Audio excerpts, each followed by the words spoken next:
Holy.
resources to accelerate a just energy transition. This must enable us to triple renewable energy capacity, double energy efficiency, and to continue decarbonizing our economies. These are goals that are as ambitious as they are essential, and doubt must be completely excluded from the equation here. Spain calls for consensus and ambition ahead of COP30, which will be held in Brazil this November. There are other just as important challenges, including managing the impact of the transformative revolution known as artificial intelligence, which can accelerate progress on the 2030 agenda if we know how to direct it towards a fair and equitable digital transformation. And in health, the global dimensions of which were tragically evident during the recent COVID pandemic, we welcome here the consensus reached on the pandemic agreement. This strengthens the central role of the World Health Organization within the global health architecture. Madam President, Spain's foreign policy is built around three fundamental axes based on geography, history, and conviction. These are towards Africa and the Mediterranean, towards the Americas and the Atlantic, and towards Europe. I would like to share some thoughts on these three areas. Spain is well aware that Africa represents a strategic global interest of the highest order. The present is marked in certain countries by structural deficiencies and some brutal conflicts and wars that receive insufficient attention when compared with others that I've already referred to. Here I'm referring to numerous peacekeeping operations in the region to which Spain contributes decisively. This is the case in Western Sahara, where Spain will continue to support the Secretary-General's personal envoy in seeking a solution that is acceptable and consistent with UN norms and frameworks. Africa's future will be shaped by a young, dynamic, and proactive population that is increasingly engaged in global affairs. That's the future that we must support. Spain has therefore adopted the Spain-Africa Strategy 2025 to 2028. We want to develop a partnership based on concrete action and shared interests, and to promote vibrant African multilateralism embodied by the African Union and other sub-regional organizations. Strictly bilaterally speaking, I must mention the special relationship of neighborliness and cooperation that binds us to the Kingdom of Morocco, which in recent years has been revitalized to the benefit of our peoples. Latin America and the Caribbean represent for Spain a community of kindred nations, an irreplaceable part of our identity strengthened by shared heritage, that is, the Spanish language, spoken by 600 million people around the world. Spain holds the pro tempore secretariat of the Ibero-American Community of Nations until the end of 2026, and Madrid will hold the next Ibero-American Summit. We will continue to support the EU's engagement in the region, which will culminate this year in the EU CELAC summit that will be held in Colombia next month, November. The European Union is one of the greatest achievements of concord and a model for multilateralism. Its voice is more necessary than ever in these times. We therefore advocate for a union that is increasingly effective, cohesive, secure, and competitive on the global economy. I think it's important to recall that on the 11th of June this year, we launched a definitive political agreement regarding the key aspects of the future accord between the European Union and the United Kingdom. This was a historic agreement that respects Spain's position on sovereignty and jurisdiction over Gibraltar, which will bring confidence, legal certainty, and stability to the lives of the populations of the Campo de Gibraltar and Gibraltar itself. Madam President, I began speaking about the past and present of the United Nations, and I shall dedicate my last few words to its future. In these times of severe budgetary constraints, I call on all member states to reaffirm their commitment to this organization. I encourage all of its personnel, led by the Secretary General, to persist in their enormous efforts towards efficiency and effectiveness, prioritizing those areas whose neglect would represent an unacceptable breach of the ethical standards that must always guide their work. We continue to believe in the need to advance reform initiatives, and we offer our capacity for dialogue and consensus building, as well as our firm multilateral conviction in this endeavor. On this 80th anniversary, which coincides with the 70th anniversary of Spain's accession to the organization, I wish, Madam President, to renew my country's recognition of all of the men and women working within the United Nations. You are the custodians of the memory of the 20th century, and the guardians of the hopes invested in the 21st. And it is now, when so many questions are surrounding multilateralism and cooperation, that we need you most. Thank you very much.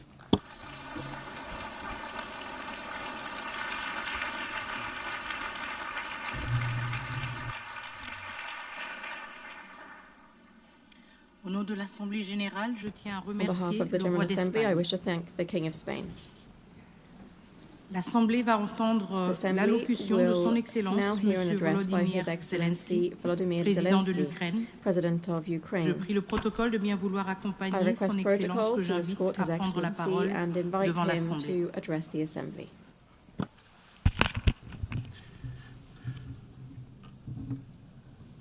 Madame Chair, Deputy Secretary.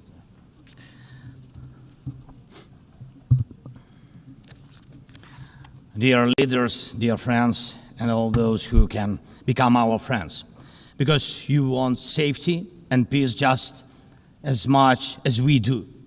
Today, no one but ourselves can guarantee security. Only strong alliances, only strong partners, and only our own weapons. The 21st century isn't much different from the past. If a nation wants peace, it still has to work on weapons. It's sick, but that's the reality. Not international law, not cooperation. Weapons decide who survives. Excellencies, you know perfectly well international law doesn't work fully unless you have powerful friends who are truly willing to stand up for it. And even that doesn't work without weapons. It's terrible, but without it, things would be even worse. There are no security guarantees except friends and weapons. No Ukrainian choice this kind of reality. And knowing our people, they would have chosen a different priority. Ukrainians are peaceful people, but they are people who want to live freely in their own independent country. That's why we invest in defense. For many nations, there is simply no other way left. Nations can speak about their pain from stages like this, but even during bloodshed, there isn't a single international institution that can truly stop it. That's how weak these institutions have become. What can Sudan or Somalia or Palestine or any other people living through war really expect from the UN or the global system? For decades, just statements and statements. And even everything happening in Gaza remains without a way out. Even now, Syria, after all the changes, still has to appeal to the world to ease the sanctions that are choking its economy. It has to ask and wait. Syria deserves stronger support from the international community. And as Russia's war against my country goes on, people are still dying every week. Yet There is no ceasefire because Russia refuses. Russia abducted thousands of Ukrainian children, and we have brought some of them back. And I thank everyone who's helped. But how long will it take to bring all of them home? Childhood slips away faster than adults are able to help. Look at Israel. Nearly 2 years have passed and hostages still haven't been freed. They must be freed, but even that still hasn't happened. And for years, there have been no real answers to other threats, either chemical weapons and famine used as a weapon.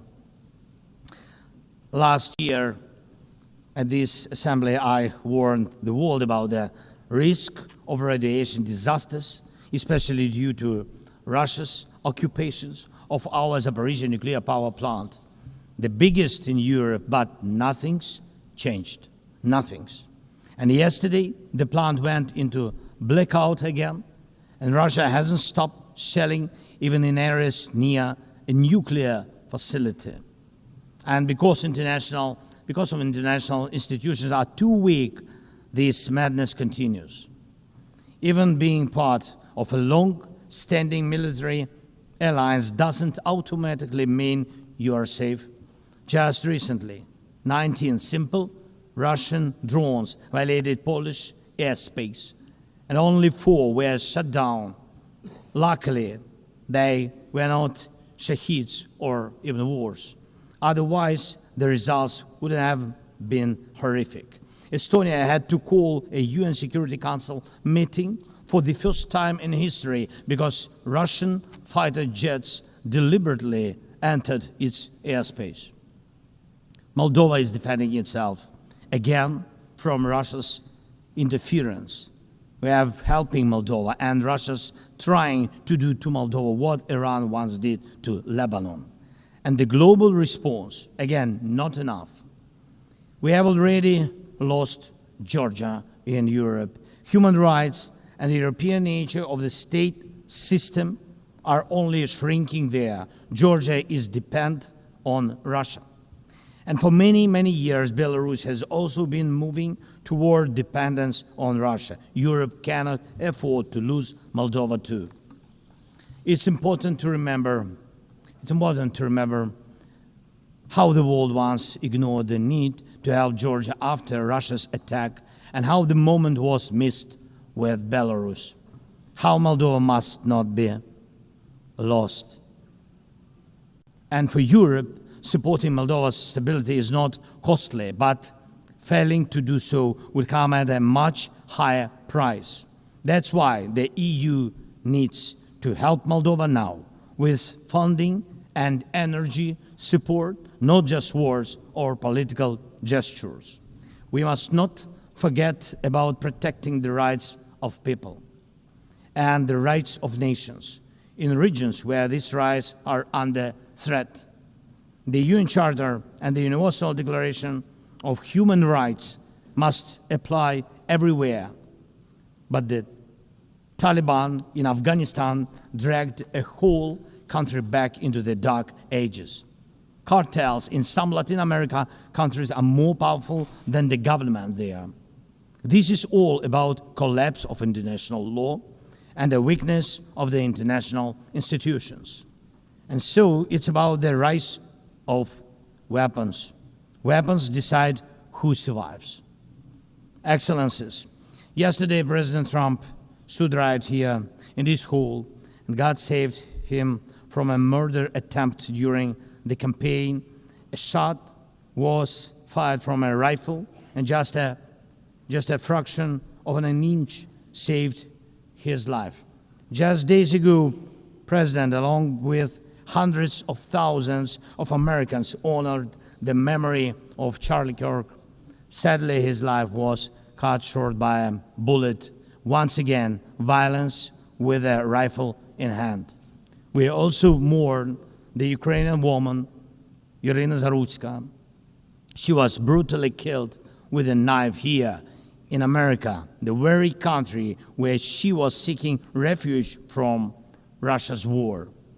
And almost every day when we open the news, we see headlines about violent attacks happening all around the world. Most of it is done with weapons. People are already used to, but weapons are evolving faster than our ability to defend ourselves. Now, there are tens of thousands of people who know how to professionally kill using drones. Stopping that kind of attack is harder than stopping any gun, knife, or bomb. This is what Russia has brought with its war. It used to be that only the strongest countries could use drones because they were expensive and complex. Now even simple drones can fly thousands of kilometers. War tech doesn't care about geography anymore. It's now reshaping it. Just recently, airports in Europe had to shut down because of drones. Authorities couldn't even say what kind of drones they were, who sent them, or from where. Last week, North Korea announced the test of a tactical strike drone. That means even countries with limited resources can now build weapons that are dangerous to their neighbors. Ukraine and nations like Saudi Arabia know all too well how dangerous Iranian attack drones are. But what happens when all the types of drones become available, even to small terrorist groups or cartels? The world moves too slowly to protect itself, and weapons move fast. Now companies are already working on drones that can shoot down other drones, and it's only a matter of time, not much, before drones are fighting drones, attacking critical infrastructure, and targeting people all by themselves, fully autonomous and no human involved, except the few who control AI systems. Dear leaders, we are now living through the most destructive arms race in human history, because this time includes artificial intelligence. And if there are no real security guarantees except friends and weapons, and if the world can't respond even to old threats, and if there is no strong platform for international security, will there be any place left on Earth that's still safe for people? We need global rules now for how AI can be used in weapons, and this is just as urgent as preventing the spread of nuclear weapons. We need to restore international cooperation, real working cooperation for peace and for security. A few years from now might already be too late. 10 years ago, war looked different, and no one imagined that cheap drones could create dead zones, areas stretching for dozens of kilometers where nothing moves, no vehicles, no life. People used to imagine that only after a nuclear strike. Now it's drawn reality. Mass-produced, simple drones, and without AI yet. Ukraine doesn't have the big fat missiles dictators love to show off in parades, but we do have drones that can fly up to 2,000-3,000 kilometers. We had no choice but to build them to protect our right to life. Control over the sea used to depend on having a big navy. Ukraine doesn't have a big fleet, but we succeeded. In the Black Sea, we pushed what's left of the Russian navy into remote base. And we did it with sea drones. That's how we protect our ports and maritime trade routes, because Russia has left us no other choice. And our spiderweb operation, when cheap drones destroyed or damaged dozens of expensive Russian strategic bombers, became a real example for special forces around the world of what new weapons can do to old systems. These very Russian bombers attacked our cities.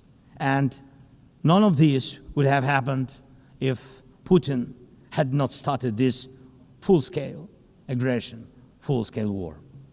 And every year that this war goes on, weapons become even more deadly.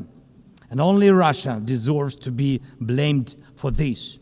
Dear leaders, to protect lives, Ukraine builds underground schools and underground hospitals. To protect lives, we have to spend more on protecting power stations from drone and missile attacks than on building sports facilities or cultural infrastructure.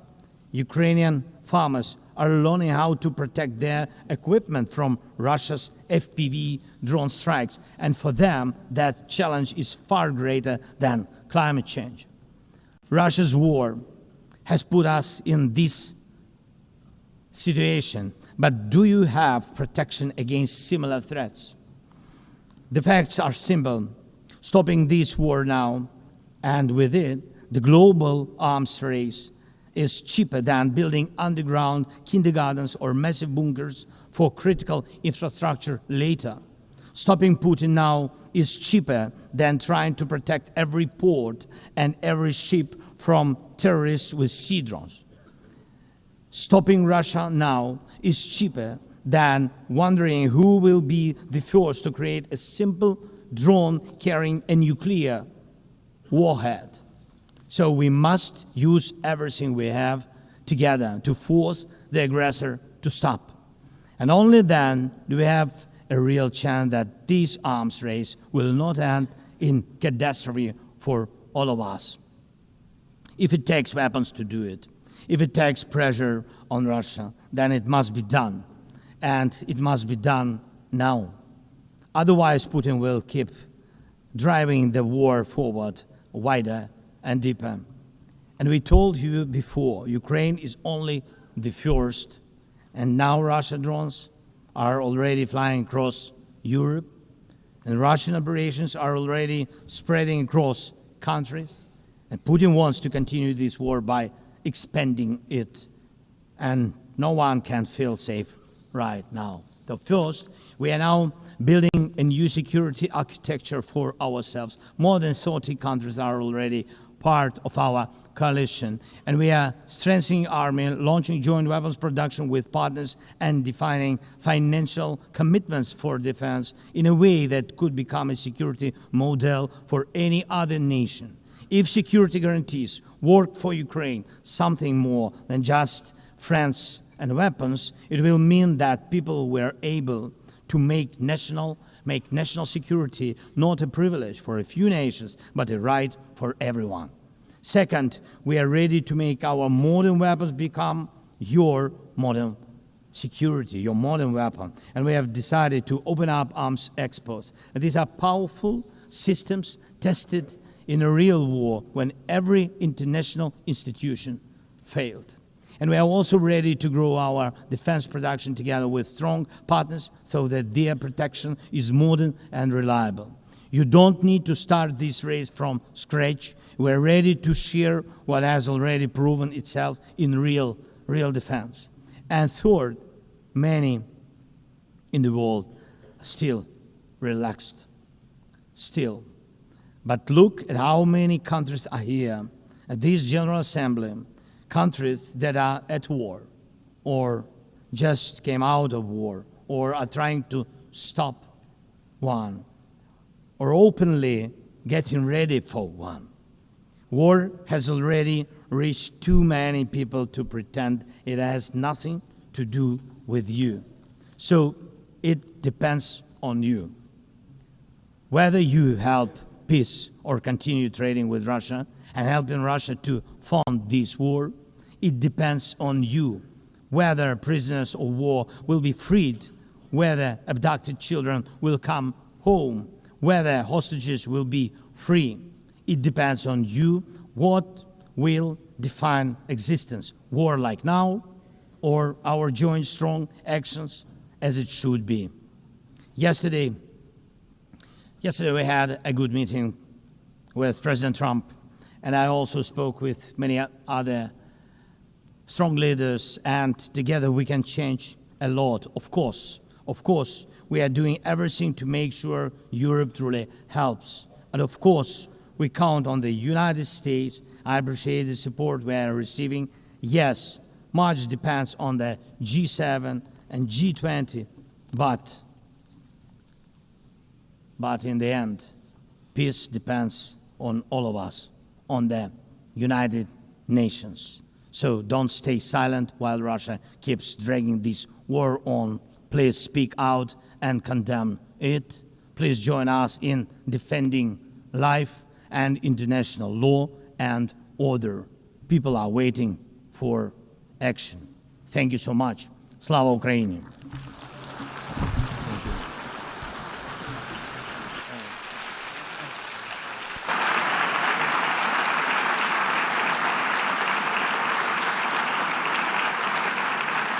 Au nom de l'Assemblée générale, je tiens à remercier le président de l'Ukraine. L'Assemblée va entendre l'allocution de son Altesse Sérénissime, le Prince Albert II, Sovereign Prince of Monaco. Je prie le protocole de bien vouloir accompagner son Altesse Sérénissime, que j'invite à prendre la parole devant l'Assemblée.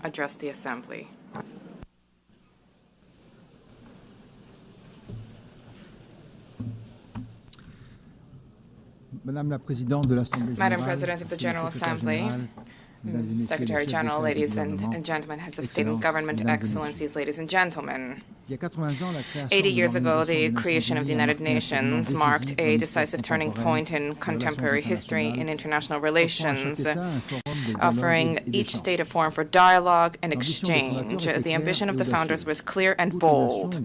All nations, large and small, need to be able to participate on equal footing in crafting collective solutions, equality, respect, dialogue. This is the heart of the multilateral spirit and underpinning the values where Monaco found its place within the concert of nations.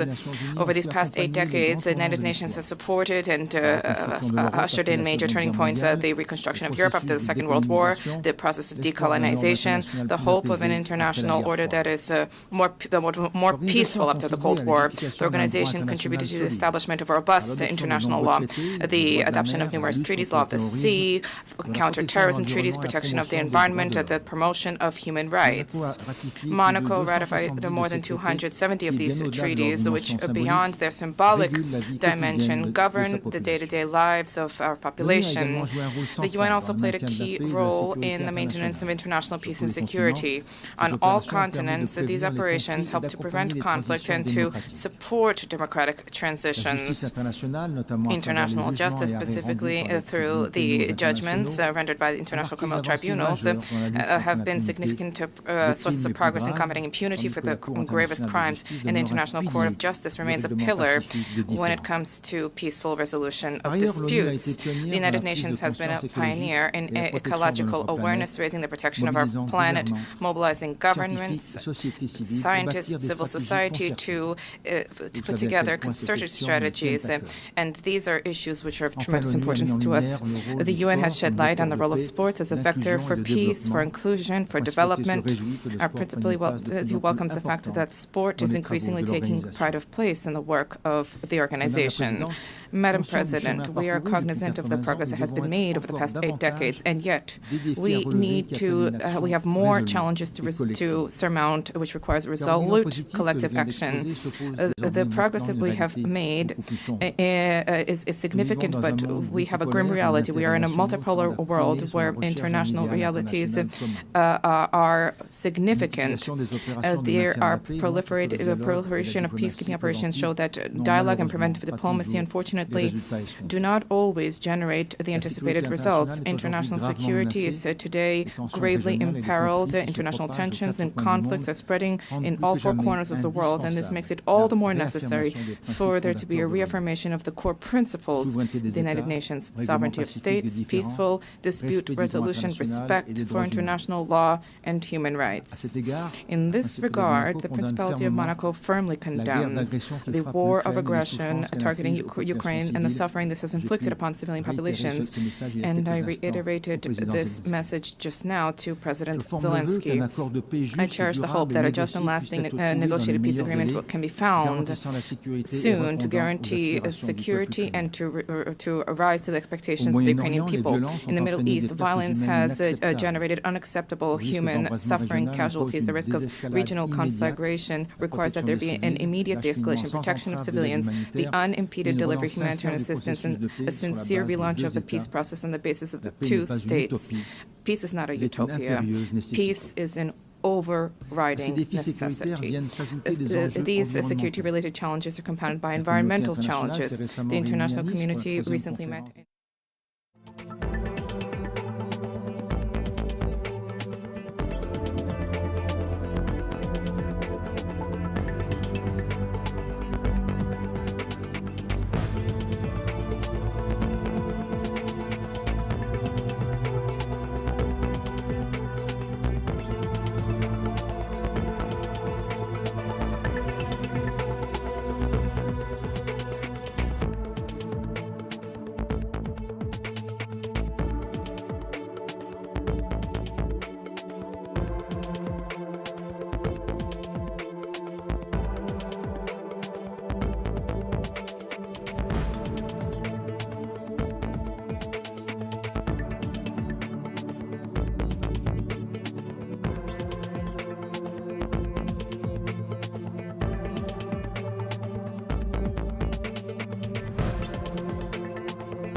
thought they were backing out. So oh, no. I'm Jamie, by the way.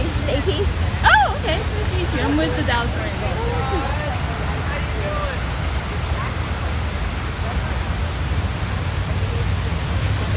Too hot for his coat that I don't make it hot. Yeah, no, I forgot my umbrella.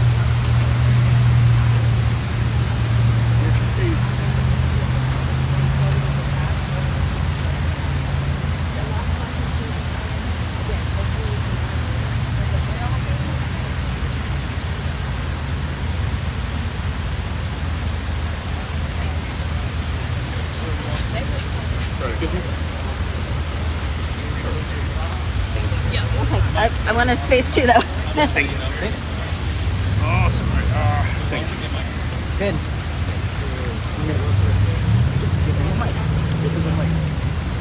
Thank you.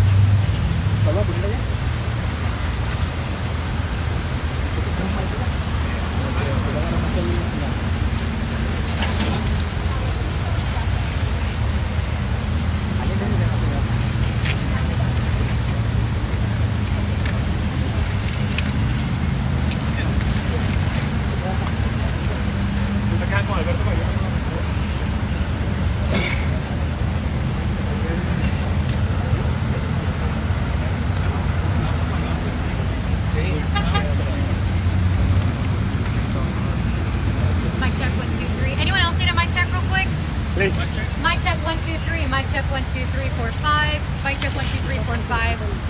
Yeah. All good? Thank you. Thank you.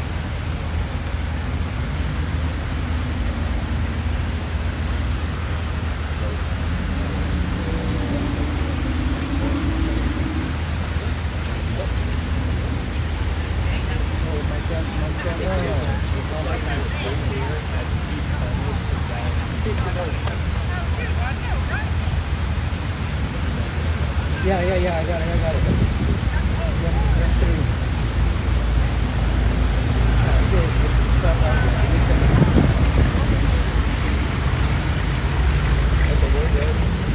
What? Y'all put live with this? Y'all put live with this? I think so.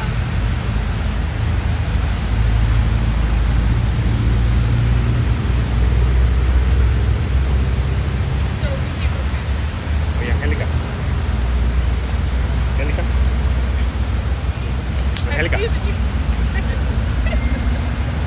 Pendiente cuando tengas la conferencia. Voy a hacer un match, a ver si me escuchas ahí. Ah, ya va a hablar. We need a few more minutes. So Okay. stand down.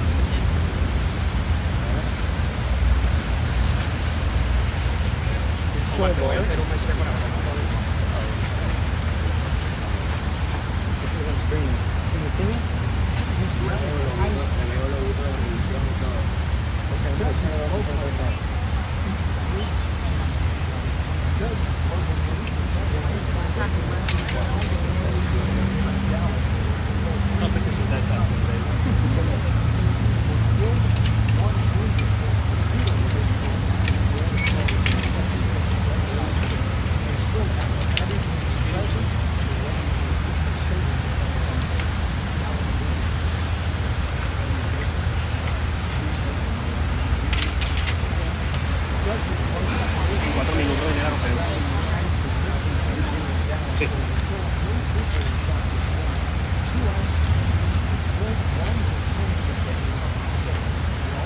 No, es una llave.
The mayor is on his way, so we're waiting for a few more minutes.